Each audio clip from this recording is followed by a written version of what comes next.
la bruja Isabella Cortés. ¿Qué tal, amigos? Buenas noches. Una vez más tengo el privilegio de estar aquí sentado, platicando con ustedes, en este espacio donde analizamos y compartimos esas memorias oscuras que la gente prefiere callar. Hoy es uno de esos días donde me toca leer los correos que me mandan desde distintas partes del país y de verdad les agradezco infinitamente la confianza. Si tienen alguna historia real, de esas que les quitan el sueño, por favor mándenla al correo o a la página oficial para que yo pueda leerla con calma y la analicemos aquí, entre todos. Muchas gracias a los que siempre están comentando temprano.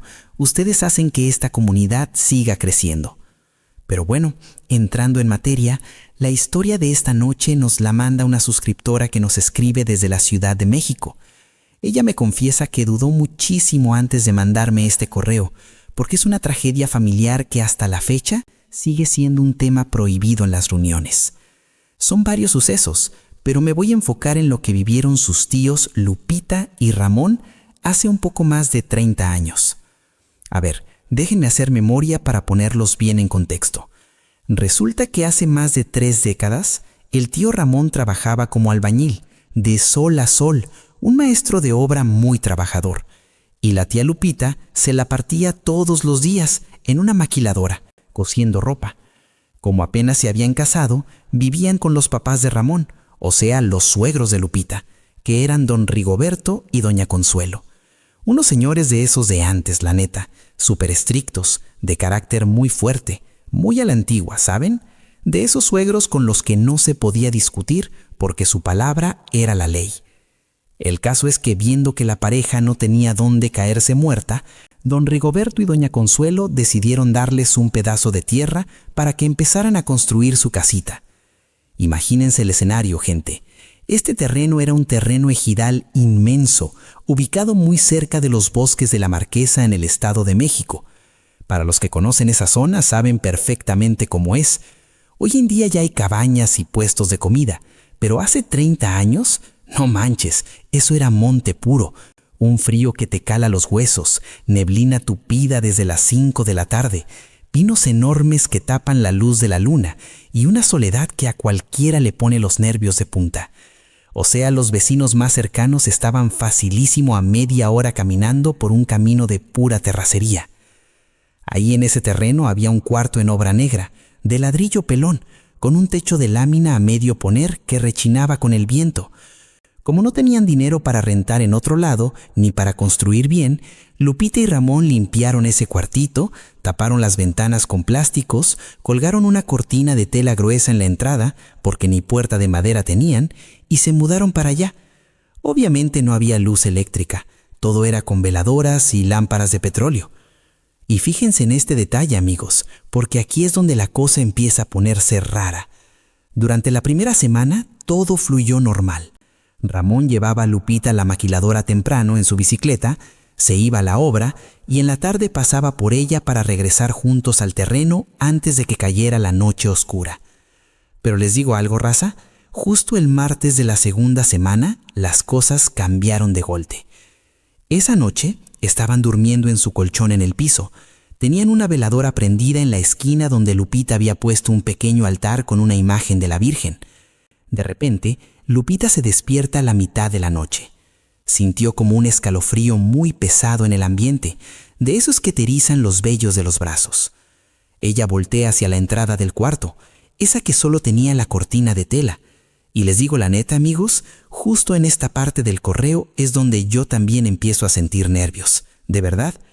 Lupita ve, recortadas por la poca luz de la veladora, a 2 figuras paradas justo en el marco de la entrada.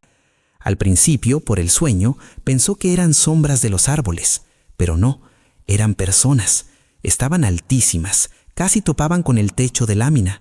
Lupita, muerta de miedo, mueve a Ramón y le susurra que despierte. Ramón abre los ojos, voltea y también los ve. Cualquiera en su lugar ya hubiera pegado un grito, la verdad. Ramón, como buen hombre de la casa, pensó que eran unos rateros o unos paracaidistas que se querían meter al terreno e intentó levantarse para enfrentarlos. Pero espérense, porque aquí la cosa ya no cuadra.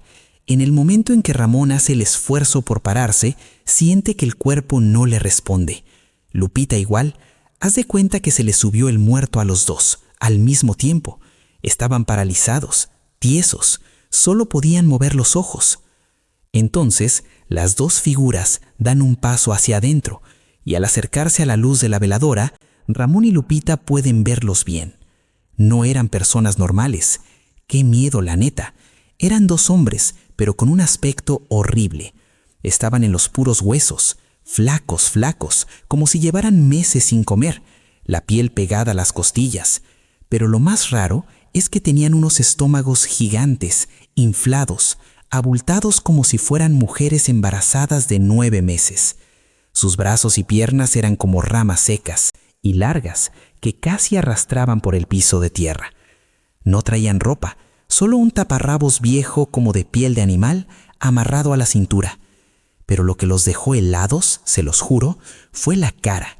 Tenían unos ojos hundidos y amarillentos, y de la boca les colgaban 2 colmillos larguísimos como de animal salvaje, que les llegaban casi hasta la barbilla. Uno se queda en la puerta vigilando y el otro camina lentamente hacia el colchón. No flotaban, amigos, caminaban. Se escuchaba el sonido de sus pies descalzos pisando la tierra del piso. Plas, plas, plas. El ente más alto llega al colchón, levanta su pierna larguísima y se sienta a horcajadas justo sobre el pecho de Ramón y Lupita. Se sentó sobre los dos al mismo tiempo. Imagínense el terror, no podían respirar, el peso era insoportable. Y en eso, esta cosa se acerca a la cara putrefacta a ellos y con una voz que sonaba como un eco dentro de la tierra, les dice: ¿Quién les dio permiso de estar en mi tierra? ¿Por qué están en mi tierra? ¿Quién los dejó entrar? Lupita estaba llorando en silencio. Las lágrimas le escurrían por las mejillas, pero no podía emitir ni un sonido. La cosa se los queda viendo fijamente un rato más, con esos ojos de odio puro. Luego se levanta lentamente, los mira desde arriba y les dice: voy a ver cuánto tiempo aguantan aquí. Se da la media vuelta y junto con el otro caminan hacia la cortina. Salen y desaparecen en la niebla del terreno. En el segundo que cruzaron la puerta, Lupita y Ramón recuperaron el movimiento. Lupita se soltó llorando a gritos, abrazada a su esposo. Le decía: vámonos de aquí, por el amor de Dios. ¿Qué era eso, Ramón? ¿Qué era eso? Ramón estaba pálido, temblando. Él, me imagino que también quería salir corriendo en ese instante, pero trató de calmarla. Se quedaron sentados en el colchón hasta que amaneció, sin pegar un ojo, con el corazón saliéndoseles del pecho. Lo más triste, amigos, es que a la mañana siguiente, Lupita le rogaba a Ramón que le contaran todo a sus suegros, a doña Consuelo y don Rigoberto, para regresar a vivir con ellos aunque fuera en la sala. Pero Ramón se quedó pensando. Él conocía a sus papás, sabía que eran de sangre pesada y súper orgullosos. Le dijo a Lupita: mi amor, no podemos decirles nada. Mi mamá nos va a decir que somos unos malagradecidos, que nos regaló el terreno y ahora le salimos con cuentos de espantos para no vivir en el monte. Nos van a correr de la familia. Seguramente son malos espíritus porque no hemos bendecido la casa. Hoy en la noche rezamos un rosario, echamos agua bendita y vas a ver que no pasa nada. Lupita, aunque muerta de miedo, le dio la razón. No querían problemas con los suegros. Así que ese día fueron a trabajar, cansados y asustados, pero decididos a aguantar. Pero bueno, volviendo al tema de la rutina de ellos. Para ahorrar dinero y tiempo, Lupita tenía la costumbre de hacer de comer en la noche.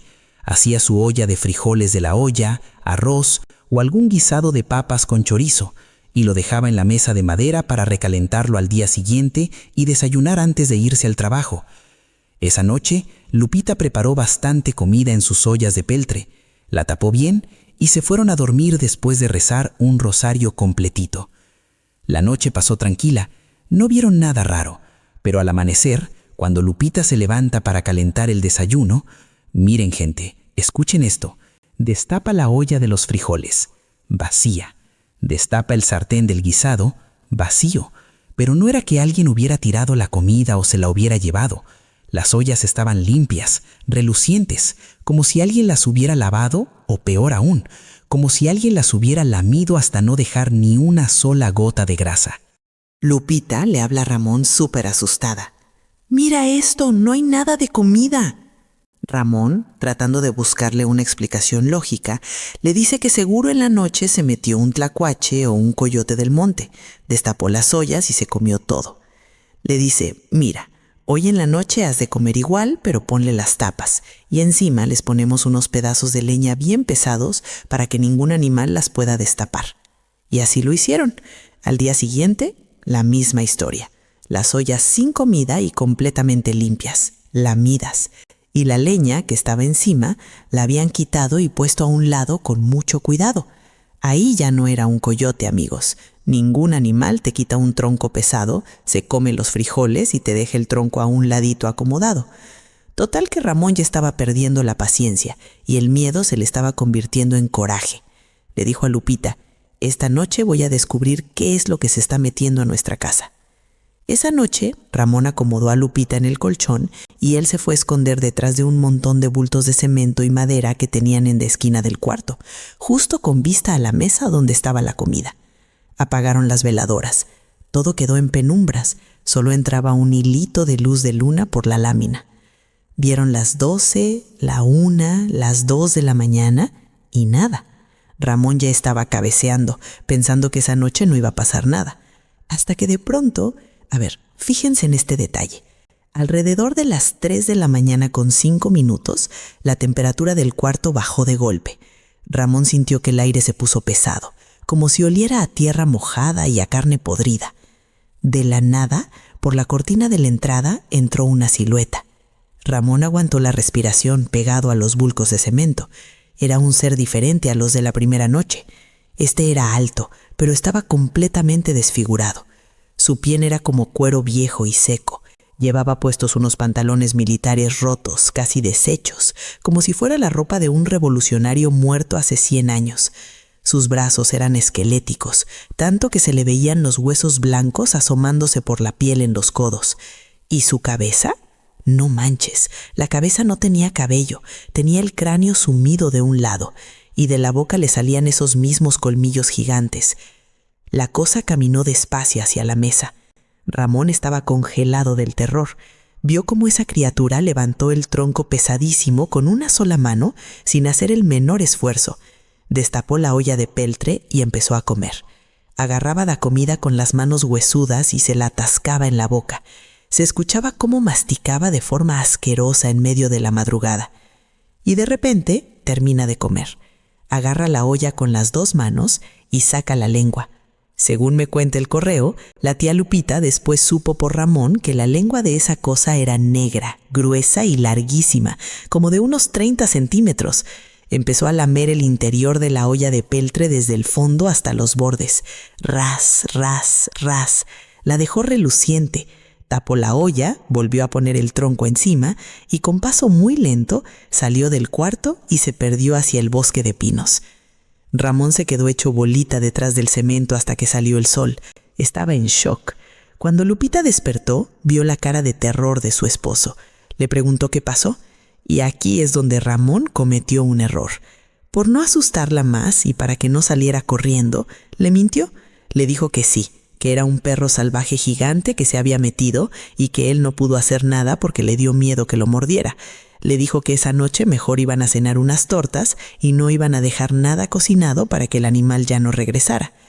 Lupita confió en él. Ese día no cocinó nada. Compraron unas tortas en el camino, cenaron, limpiaron la mesa, aseguraron la cortina lo mejor que pudieron con unos bloques y se acostaron a dormir. Pero espérense porque esto apenas empieza a ponerse peor. Esa noche no dejaron comida.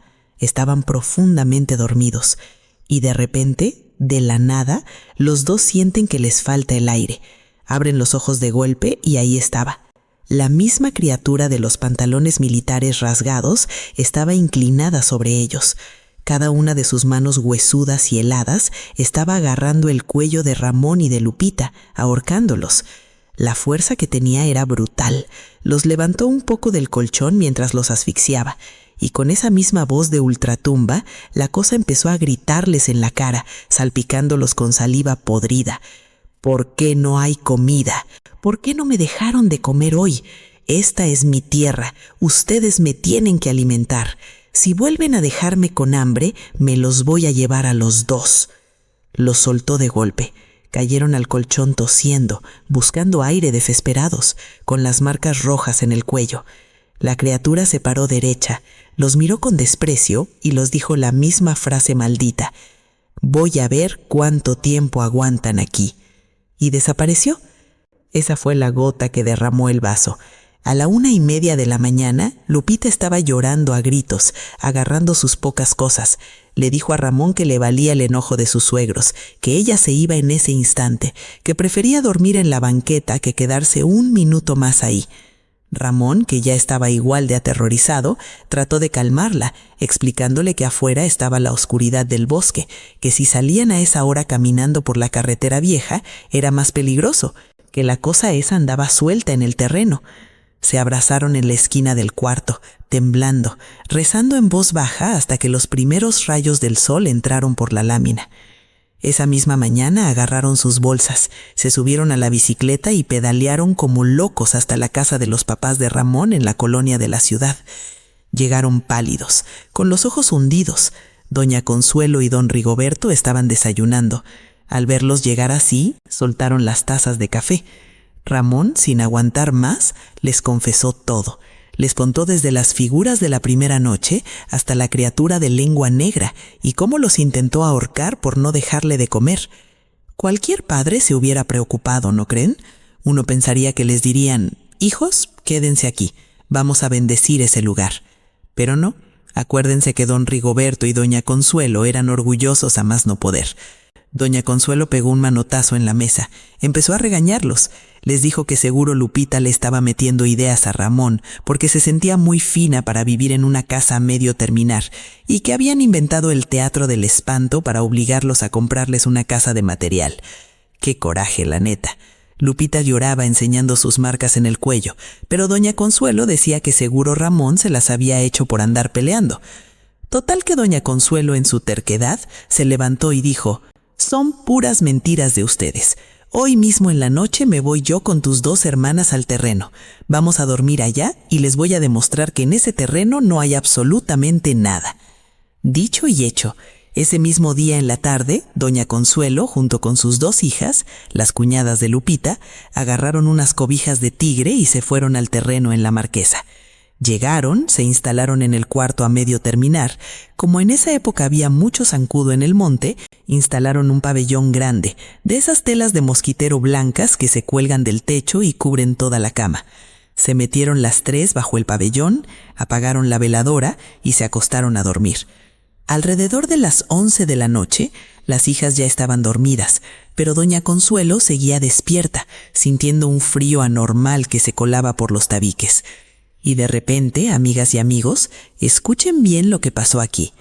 Las dos hijas se despiertan de golpe. Sentían que les faltaba el aire, como si una presión enorme estuviera bajando sobre ellas. Abren los ojos, ven hacia arriba y con la poca luz de luna que entraba, vieron claramente algo empujando la tela blanca del pabellón hacia abajo. Era una mano, pero no una mano humana, era una mano gigantesca, fácil del tamaño de una llanta de carro, cubierta de un pelaje negro y grueso, con unas uñas afiladas larguísimas. La mano estaba aplastando el pabellón, bajando centímetro a centímetro, queriendo aplastarlas contra el colchón. Las muchachas pegaron un grito desgarrador. Doña Consuelo también lo vio, sintió el peso, pero en lugar de rezar o correr, su orgullo fue más grande. Agarró a sus hijas y les tapó la boca. Les decía que se callaran, que no era nada, que era el aire que estaba inflando el mosquitero. Las muchachas lloraban aterrorizadas, gritando: «Mamá, es una mano gigante, nos quiere aplastar». Y doña Consuelo, necia, les decía que se durmieran. La presión de la mano desapareció unos segundos después. Las muchachas no durmieron toda la noche, temblando. Al día siguiente le rogaron a Consuelo regresar a su casa. Le dijeron: «Mamá, Ramón tenía razón, este lugar está maldito». Pero doña Consuelo no iba a dar su brazo a torcer. Les dijo que no, que se iban a quedar otra noche más para demostrar que no pasaba nada. Esa segunda noche se sentaron a platicar antes de dormir. La luna estaba llenísima. En una de las paredes del cuarto había un hueco cuadrado donde se suponía que iba a ir una ventana. Mientras platicaban para darse valor, una de las cuñadas voltea de reojo hacia la ventana y se le corta la respiración. Le toca el brazo a doña Consuelo y apunta temblando hacia afuera. Afuera de la casa, a unos metros de la ventana, había aparecido una cerca de varas de madera incrustadas en la tierra. Pero encima de cada vara había una cabeza decapitada.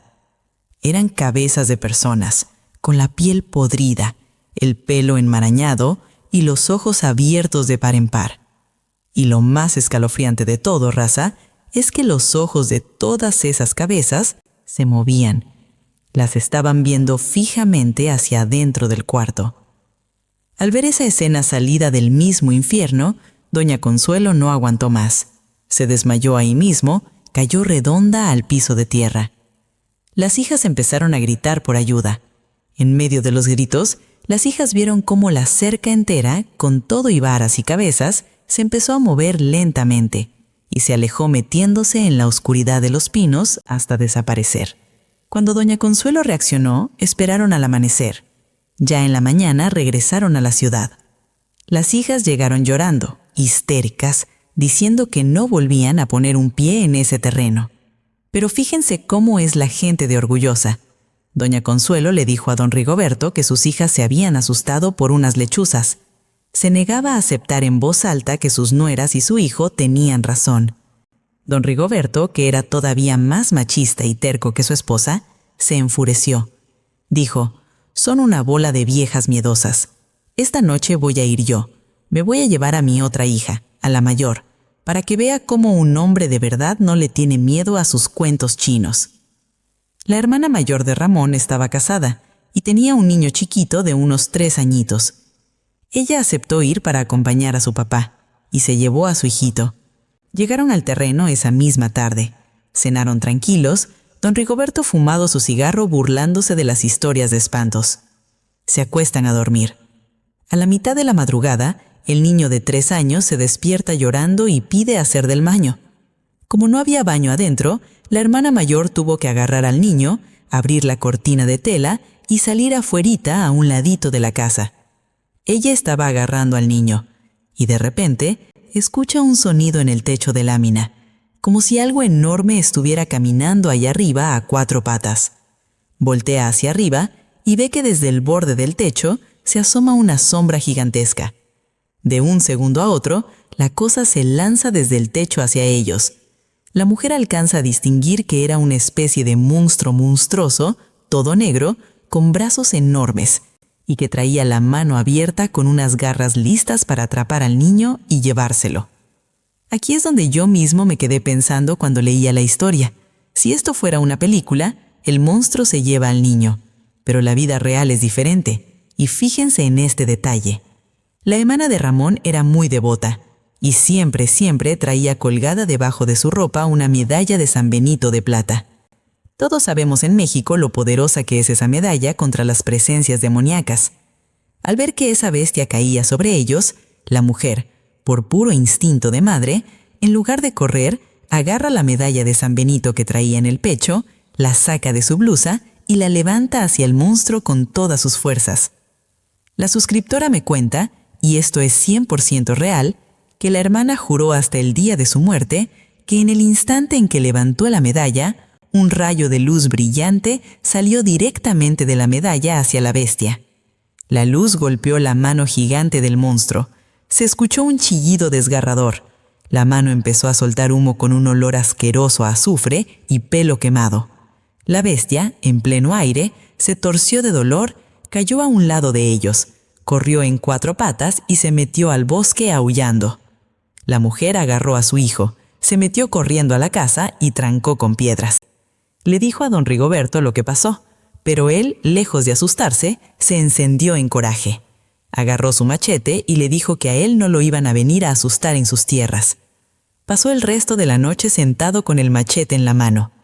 A la mañana siguiente, la hermana le dijo llorando a sus papás que ya no fueran necios, que Ramón y Lupita tenían razón. Pero don Rigoberto, testarudo a más no poder, dijo que él se quedaba a dormir más días para arreglar cuentas. Mandó a su hija y a su nieto de regreso en un camión y él se quedó en el terreno. Pasó todo el día maquinando un plan. Él creía que las entidades eran ánimas en pena y la gente de antes tenía una creencia muy arraigada. Decían que si tú le echabas agua sucia, agua de desperdicio a un espíritu, éste perdía su camino y ya nunca más podía regresar. Don Rigoberto fue a la fosa séptica vieja que estaba en una esquina del terreno. Sacó varias cubetas de agua de esa fosa, de la más sucia y apestosa, y las acomodó adentro del cuarto. Se sentó a esperar. A eso de las 2 de la mañana, don Rigoberto empieza a escuchar unos pasos pesados alrededor de la casa. Cientos de pasos, como si un ejército estuviera marchando sobre la tierra. Marchaban alrededor del cuarto. Tras, tras, tras. Agarró valor, tomó 2 cubetas de agua de fosa, abrió la cortina de golpe y salió al terreno iluminado por la luna. Lo que vio don Rigoberto, Dios mío, había por lo menos unas 20 entidades rodeando la construcción. Todos vestían ropa antigua, como de manta blanca sucia, guaraches cruzados, carrilleras viejas y sombreros de paja. Eran cristeros, revolucionarios, gente de la época de la guerra, pero lo espantoso no eran sus ropas, es que ninguno de ellos tenía cabeza. Eran cuerpos decapitados marchando como soldados. Don Rigoberto, en lugar de arrodillarse, sintió una furia incontrolable. «A mí no me van a sacar de mis tierras, cabrones», gritó, y agarró las cubetas de agua sucia y se las aventó directo a los espíritus. El agua de fosa les cayó de lleno a varios de estos entes decapitados.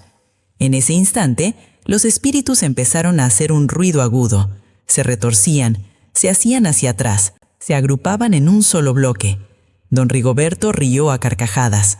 «Ya ven, desgraciados», les gritaba. Y justo en ese momento, una voz profunda que venía del bosque, la misma voz que habían escuchado Lupita y Ramón, retumbó en los pinos. «Voy a ver cuánto tiempo aguantas tú». Los entes decapitados dieron media vuelta y caminaron lentamente hacia la profundidad del bosque. Don Rigoberto entró a la casa sintiéndose el hombre más valiente del mundo. Había vencido a los espantos. Y aquí es donde la cosa se pone verdaderamente tétrica, amigos. Don Rigoberto no se fue al día siguiente. No, se quedó 3 días más en el terreno. Pasaron 3 noches, gente. 3 noches donde don Rigoberto durmió como un bebé, sin escuchar un solo ruido. Él estaba feliz, orgulloso, convencido de que su remedio del agua sucia había espantado a los muertos para siempre. Al 4.º día, muy ufano, tomó sus cosas y regresó a la casa en la ciudad. Abrió la puerta, vio a doña Consuelo, a Ramón, a Lupita y a sus hijas en la sala. Con una sonrisa de soberbia les dijo que eran un par de miedosos, que él ya había arreglado el problemita, que les aventó agua de la fosa a sus muertitos y salieron huyendo como ratas. Se quitó la chamarra y les dijo que se sentía un poco cansado por el viaje, que se iba a acostar un ratito en el sillón de la sala. Uno pensaría que ahí terminó todo, pero no. Las consecuencias de meterse con entidades tan oscuras y antiguas siempre se pagan. Don Rigoberto se acostó en el sillón y apenas pasaron 5 minutos, de repente empezó a hacer unos ruidos extraños. La familia volteó a verlo. Don Rigoberto estaba convulsionando, pero no era un ataque normal. Sus movimientos eran violentos, exagerados. Se arqueaba de la espalda golpeando el mueble y el piso, exactamente como un pez fuera del agua que se está asfixiando en la tierra. Plaf, plaf, plaf. Golpeaba el suelo con una fuerza inhumana. Ramón intentó agarrarlo para que no se golpeara la cabeza, pero la fuerza del viejo era demasiada. En medio de esa convulsión grotesca, Rigoberto empezó a gritar con una voz llena de pánico. «¡Consuelo! ¡Me llevan! ¡Me arrastran! ¡Me queman! ¡Quítenmelos por el amor de Dios! ¡Me están jalando al infierno! ¡Consuelo! ¡Las cabezas! ¡Me llevan!». Lupita abrazaba a sus cuñanas llorando en la sala. De repente, don Rigoberto empezó a sangrar. Le empezó a brotar sangre espesa y negra por los oídos, luego por la nariz y lágrimas de sangre le escurrían por los ojos. Al final, abrió la boca para pegar un último grito y un borbotón de sangre oscura le manchó toda la camisa. 10 minutos, desde que se acostó en el sillón sintiéndose victorioso hasta que dio su último suspiro en el piso de la sala, pasaron exactamente 10 minutos. Don Rigoberto murió ahí, con el rostro torcido en una mueca de terror absoluto. Pero espérense, porque esto apenas es el principio del fin. Les digo la verdad, cuando llegué a esta parte del relato me tuve que detener un momento a procesarlo. Imagínense el trauma de ver a tu papá morir así en la sala de tu casa. El funeral fue un evento sombrío, lleno de murmullos. Después de enterrar a su esposo, doña Consuelo quedó destrozada. Pero el remordimiento y el terror no la dejaban dormir. Todas las madrugadas, Consuelo escuchaba la voz de don Rigoberto en el pasillo de su casa, llorando, pidiendo que lo sacaran del fuego. Desesperada, a las 2 semanas, Consuelo buscó a un curandero muy respetado en la región y le pidió que la acompañara al terreno de la marquesa para ver si podía liberar el alma de su marido. Fueron de día, llegaron al terreno y, según cuenta la familia, apenas el curandero puso un pie en la tierra de ese lugar, su rostro cambió por completo. Se puso pálido, empezó a sudar frío, dio 2 pasos hacia atrás y le dijo a doña Consuelo que él se iba en ese momento. Consuelo, desesperada, le preguntó por qué, que le cobrara lo que quisiera, pero que limpiara el terreno. El curandero la miró con lástima y le dijo: «Señora, esta tierra no es para los vivos. Este terreno no le pertenece a usted, ni le va a pertenecer a nadie. Aquí habitan seres que son dueños del monte desde antes de que se construyeran las iglesias». Su marido despertó su ira, los profanó y ellos cobraron la deuda. El alma de su esposo no está aquí, ya se lo llevaron muy profundo. Si usted o sus hijos vuelven a poner un pie en esta tierra, no van a amanecer. Déjenle el terreno al bosque. El curandero se fue caminando a paso rápido hacia la carretera sin voltear atrás. Doña Consuelo regresó a su casa. La depresión, el miedo y la culpa se la comieron viva. Empezó a consumirse, dejó de comer, la piel se le hizo amarilla y apenas 1 mes y medio después de la muerte de don Rigoberto, doña Consuelo falleció en su cama. Lupita y Ramón jamás volvieron a ese terreno ejidal. Jamás. Lo dieron por perdido. Con el tiempo se enteraron de que otros paracaidistas intentaron meterse a construir ahí y a los pocos días amanecían locos, caminando por la carretera vieja hablando solos o simplemente desaparecían y no se volvía a saber de ellos. Hasta el día de hoy, esa zona sigue cubierta por los pinos y la maleza, reclamada por el bosque. Es una historia fuertísima, gente, una muestra de que en México todavía existen lugares oscuros, tierras antiguas que tienen dueños que no son de este mundo. A veces la soberbia nos ciega, pero cuando la naturaleza y lo sobrenatural reclaman lo suyo, no hay valentía que valga. Y bueno, amigos, hasta aquí dejamos el archivo de esta noche. Déjenme en los comentarios qué opinan de lo que vivieron Ramón y Lupita. ¿Ustedes qué hubieran hecho si se encuentran a estas entidades la primera noche? No olviden mandarme sus historias reales, sus vivencias al correo o a la página oficial. Los primeros en comentar tendrán prioridad para los próximos videos. Porque recuerden, a veces eso que escuchan pisando en la azotea por la madrugada no es un animal.